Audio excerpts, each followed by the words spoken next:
कहते हैं ना जिसके पास कोई नहीं होता उसके साथ ऊपर वाला होता है। सुबह के 4 बजे थे। पटना जंक्शन रेलवे स्टेशन हल्की धुंध और अनजाने चेहरों की भीड़ में धीरे धीरे जाग रहा था।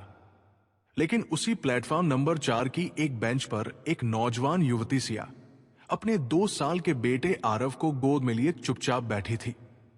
ना किसी को आवाज दे रही थी, ना किसी से मदद मांग रही थी। बस आंखों में नमी, चेहरा उतरा हुआ और मन ऐसा जैसे भीतर ही भीतर कोई तूफान थमने का नाम नहीं ले रहा।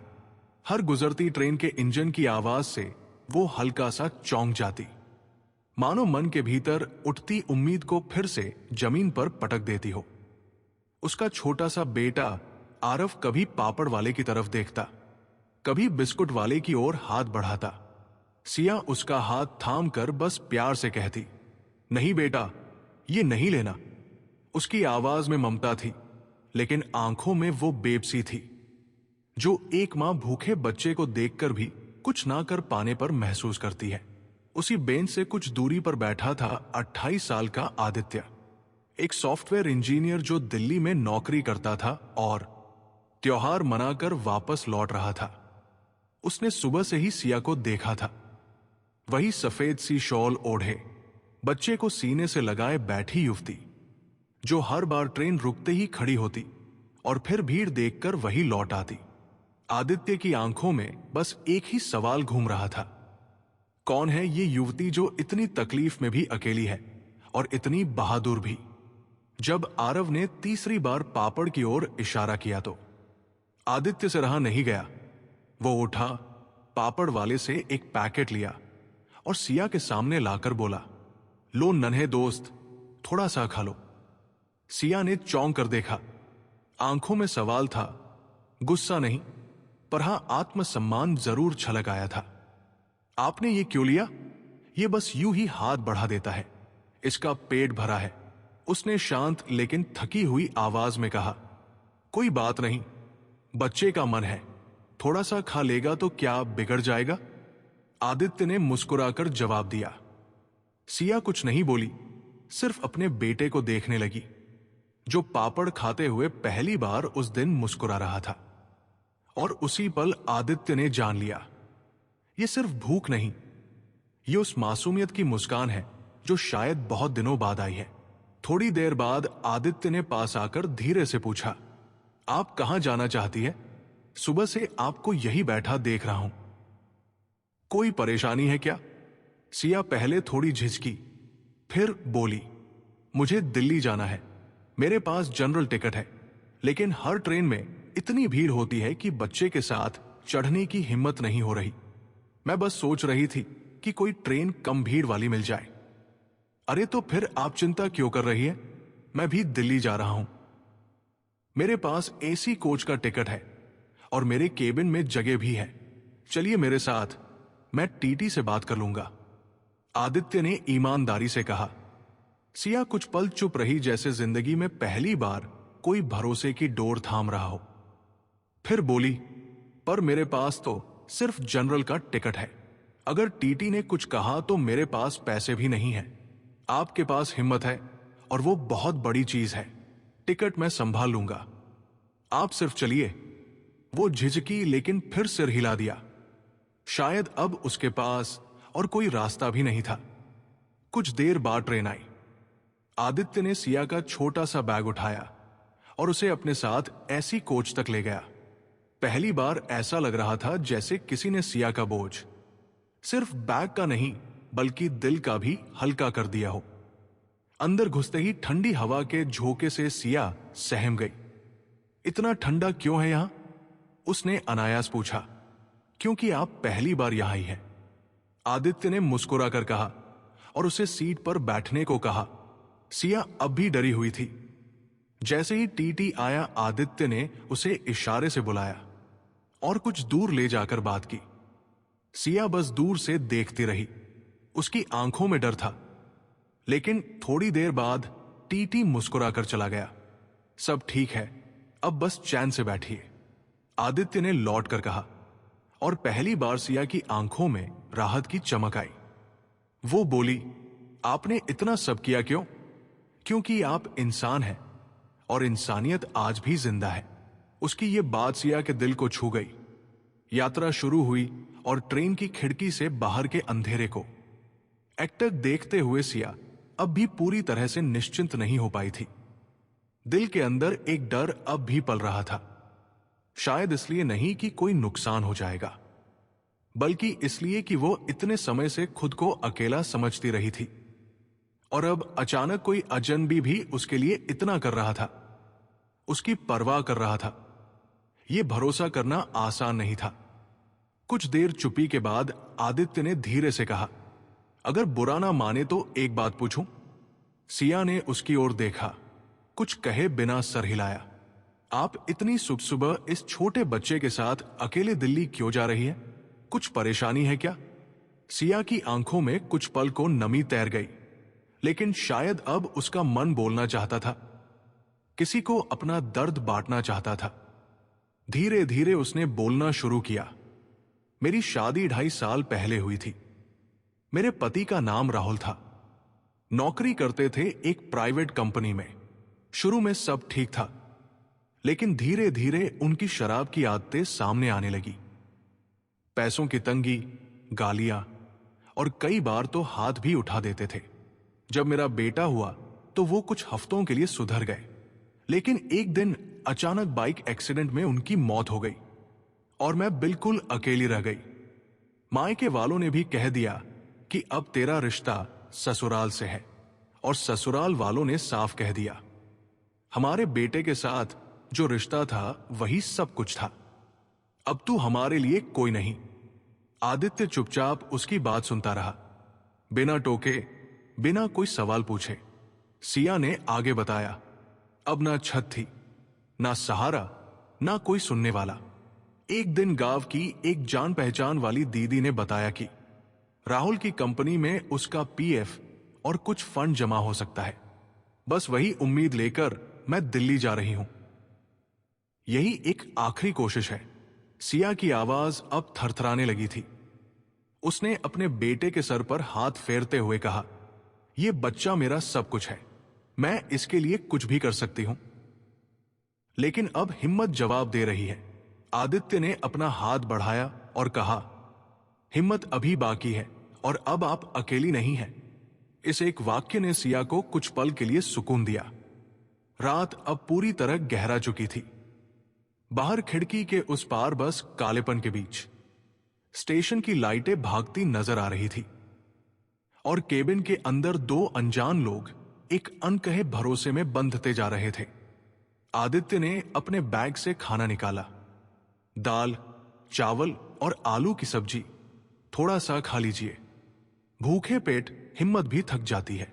सिया ने पहले मना किया, फिर अपने बेटे की तरफ देखा जो अब थक कर उसकी गोद में चुपचाप सो गया था, और फिर धीरे से बोली, ठीक है, जरा सी रोटी दे दीजिए।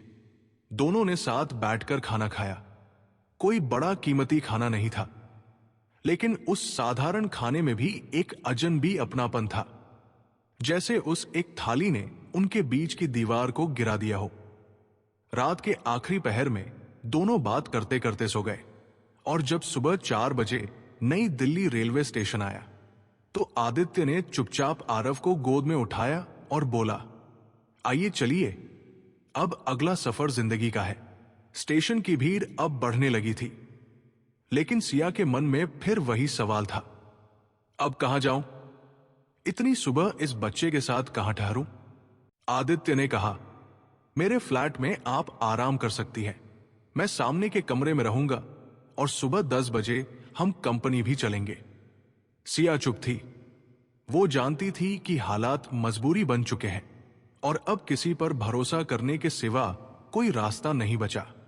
वो सिर झुकाकर बस इतना बोली, ठीक है, और फिर दोनों स्टेशन से बाहर निकल गए, एक नई सुबह की ओर, एक नई उम्मीद के साथ। टैक्सी की खिड़की से बाहर देखती सिया का ध्यान कहीं और था, जैसे उसका दिल बार बार पीछे मुड़कर अपने गांव की सुनी चौखट को देख रहा हो और आगे बढ़ने से डर रहा हो।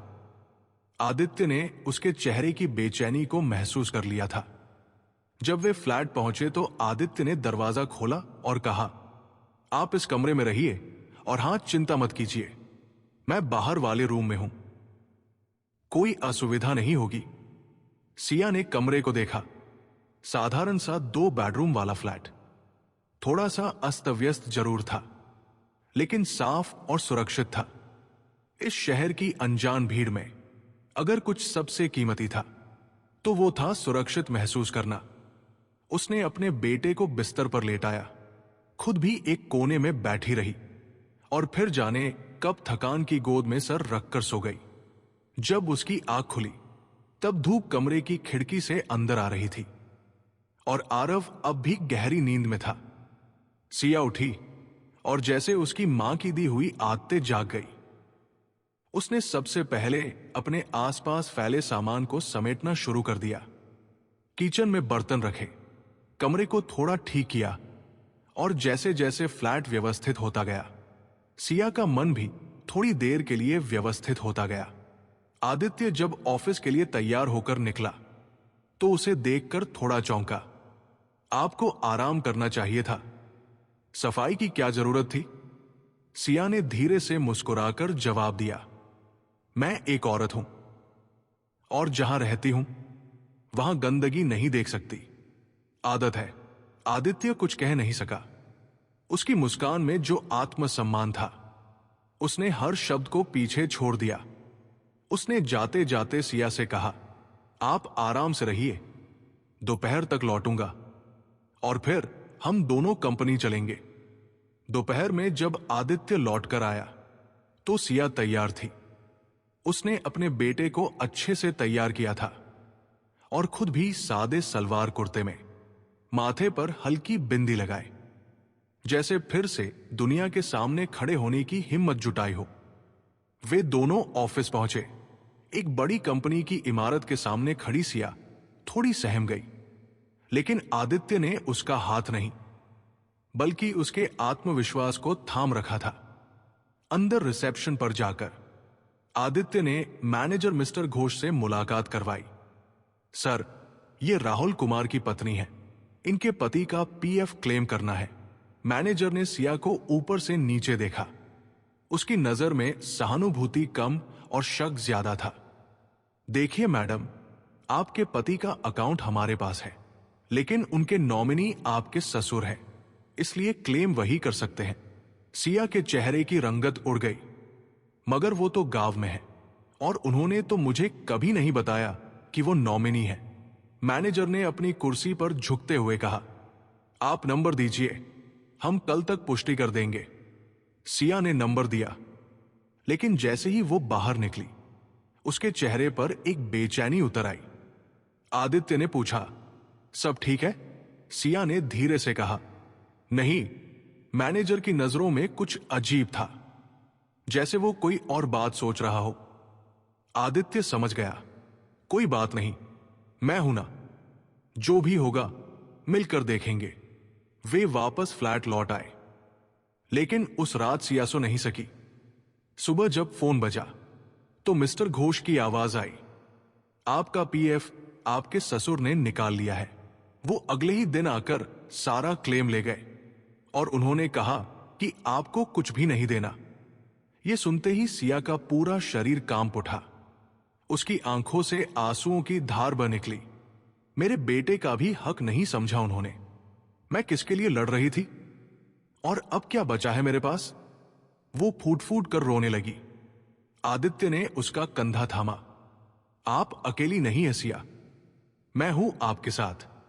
आप यहां रहिए, मैं आपके लिए कोई काम तलाश करूंगा। सिया कुछ नहीं बोली, बस अपने बेटे को सीने से चिपकाए रोती रही, जैसे उस मासूम की सांसें ही अब उसकी आखिरी उम्मीद थी। दिन बीतते गए। सिया अब आदित्य के फ्लैट में रह रही थी, अपने बेटे आरव के साथ, एक अलग कमरे में, बिल्कुल एक सीमित दायरे में। वो बिना किसी उम्मीद के, लेकिन बिना किसी शिकायत के भी घर संभालती, साफ सफाई करती, समय पर खाना बनाती, और बदले में आदित्य उसे कुछ नहीं कहता, ना कोई एहसान जताता, ना कोई सवाल पूछता। आदित्य का मन भीतर से बदलने लगा था उसके लिए। अब सिया सिर्फ वो युवती नहीं रही थी जो स्टेशन पर बैठी थी, बल्कि अब वो एक मजबूत मां, एक ईमानदार इंसान और एक ऐसी औरत थी जिसने अपनी हालत को झुकने नहीं दिया। आरव भी अब आदित्य से घुल मिल गया था, उसकी गोद में खेलने लगा था, उसके आने पर दौड़कर दरवाजा खोलता था। एक शाम जब आदित्य ऑफिस से लौटा तो देखा कि सिया खिड़की के पास बैठी थी, हाथ में कप चाय और आंखें कहीं बहुत दूर अतीत में डूबी हुई। आदित्य ने पास आकर पूछा, क्या सोच रही है? सिया मुस्कुरा दी, लेकिन उस मुस्कान में कुछ टूटा हुआ था। बस यूं ही, जब मैं जिंदा थी तो वो राहुल अक्सर कहा करते थे, बेटा, हर अंधेरा सूरज उगने से पहले सबसे ज्यादा काला होता है। शायद अब वो काली रात खत्म होने वाली है। आदित्य चुप था, लेकिन उसका दिल जैसे कह रहा था, मैं उस सुबह का हिस्सा बनना चाहता हूं। वो सिया को देखता रहा और पहली बार अपने दिल में छुपे उस भाव को महसूस किया जो अब तक सिर्फ इंसानियत और सहानुभूति का नाम था, लेकिन अब धीरे धीरे एक अनकहा रिश्ता बन रहा था। कुछ दिनों बाद जब आदित्य ऑफिस से देर रात लौटा तो सिया ने पहली बार उसके लिए दरवाजा खोलते हुए कहा, खाना रख दिया है, ठंडा हो गया होगा, लेकिन दिल से बनाया है। आदित्य मुस्कुराया, दिल से बनी चीज कभी ठंडी नहीं होती। वो रात दोनों के बीच बहुत कुछ कह गई, बिना बोले, बिना छुए, बस आंखों से। लेकिन अगली सुबह सिया ने कुछ ऐसा कहा जिसने आदित्य के दिल में हलचल मचा दी। मैं गांव लौटना चाहती हूं आदित्य, यहां लोगों की जुबान लंबी है और अब मेरे चरित्र पर भी सवाल उठने लगे हैं, पड़ोसी बातें बनाने लगे हैं। आदित्य को जैसे एक झटका लगा, अगर लोग बातें बना ही रहे हैं तो क्यों ना उन्हें एक सच्चा जवाब दे दिया जाए। सिया ने चौंक कर उसकी ओर देखा। क्या मतलब? आदित्य ने अपनी सांस रोकी और फिर आंखों में गहराई से देखते हुए कहा, मैं आपसे शादी करना चाहता हूं सिया, ना किसी एहसान के लिए, ना समाज को चुप कराने के लिए, बल्कि इसलिए क्योंकि मैं आपसे और आपके बेटे से दिल से जुड़ चुका हूं। सिया के हाथ से पानी का गिलास छूटते छूटते बचा। वो एक पल को निशब्द रह गई। क्या क्या तुम जानते हो कि यह कितना मुश्किल फैसला है? मैं एक विधवा हूं, मेरे पास कुछ भी नहीं है, सिर्फ एक बच्चा है और बीती हुई जिंदगी के जख्म। आदित्य ने उसकी बात काटते हुए कहा, मुझे तुम्हारा अतीत नहीं चाहिए सिया, मुझे तुम्हारा आज और तुम्हारा साथ चाहिए। और तुम्हारा बेटा, वो तो जैसे मेरा अपना हो गया है। सिया की आंखें भर आई। उसने कांपते होठों से पूछा, क्या तुम्हारे मां बाप मान जाएंगे? आदित्य ने मुस्कुराकर कहा, मैंने अपने माम पापा से पहले ही बात कर ली है, उन्हें कोई एतराज नहीं, बस तुम हां कह दो। उस रात बहुत सालों बाद सिया ने फिर से महसूस किया कि उसका भी कोई हो सकता है, कि टूटी हुई औरतें फिर से मुस्कुरा सकती है और कि प्यार कभी कभी बिना मांगे भी मिल सकता है अगर नीयत सच्ची हो। उसने धीमे से कहा, अगर तुम्हें मेरे बेटे के साथ पूरी जिंदगी बिताने का यकीन है तो मेरी तरफ से हां। कुछ ही हफ्तों में सब कुछ बदल गया। आदित्य ने सिया से सादगी से शादी की, ना कोई शोर, ना कोई दिखावा, बस घर के मंदिर के सामने मां पापा की आशीर्वाद भरी मौजूदगी में एक छोटी सी माला और 2 दिलों का वादा। उस दिन आरव भी खूब हंसा था, क्योंकि उसे अब मम्मी के साथ साथ पापा भी मिल गए थे और आदित्य बस उसकी उंगली थामे हुए खुद को सबसे धन्य समझ रहा था। शादी के बाद जिंदगी ने एक नया मोड़ लिया। अब वो फ्लैट जिसमें कभी एक महिला चुपचाप शॉल ओढ़े बैठी रहती थी, अब वहां बच्चों की हंसी, रसोई से आती चाय की खुशबू और 2 लोगों की सजी मुस्कान गूंजती थी। सिया ने अपने आत्मसम्मान को दोबारा जीना शुरू किया। उसने घर से ही एक छोटा सा कढ़ाई बुनाई का काम शुरू किया, जिसे आदित्य ने ऑनलाइन प्लेटफॉर्म पर बेचने में मदद की। और धीरे धीरे सिया खुद कमाने लगी। वो औरत जो कभी स्टेशन की बेंच पर बैठी सोच रही थी कि अगली ट्रेन में चढ़े या नहीं, आज हर सुबह अपने बेटे को गोदी में लेकर कहती, हम औरतें ट्रेन की तरह होती है बेटा, चाहे जितनी देर से आए, अपनी मंजिल जरूर तय करती है। समय गुजरता गया, आरव बड़ा हुआ। आदित्य और सिया की एक बेटी भी हुई, नन्ही गुड़िया। और अब उस फ्लैट में 4 सांसें थी, 4 दिल थे और एक पूरा परिवार। एक दिन आदित्य ऑफिस से लौटा तो देखा सिया खिड़की के पास बैठी थी, वही जहां वो पहले दिन बैठी थी। लेकिन इस बार उसके हाथ में चाय नहीं, बल्कि एक किताब थी। और चेहरे पर उदासी नहीं, बल्कि एक संतोष था। आदित्य ने पूछा, आज फिर कुछ सोच रही हो? सिया मुस्कुराकर बोली, हां, कभी कभी सोचती हूं, अगर उस दिन तुम नहीं मिलते तो मैं कहां होती। आदित्य ने बिना देर किए कहा, तो शायद मैं भी अधूरा रह जाता, क्योंकि मैं भी उस दिन सिर्फ छुट्टी से नहीं लौट रहा था, मैं तुम्हें खोजने निकला था। यह मुझे बाद में समझ आया। सिया की आंखों से एक नन्हा सा आंसू टपक पड़ा, लेकिन इस बार वो आंसू किसी दर्द का नहीं था। वो आंसू एक कहानी पूरी होने की गवाही था। अब सिया स्टेशन पर बैठी औरत नहीं थी, अब वो एक पत्नी थी, एक मां थी, एक उद्यमी थी, और सबसे बड़ी बात, वो अब खुद के लिए जी रही थी। कभी जिस जिंदगी में बस दिल टूटने की खामोशी थी, अब वहां प्यार से भरी हंसी थी। और शायद यही तो असली जीत है, क्योंकि जिस दिन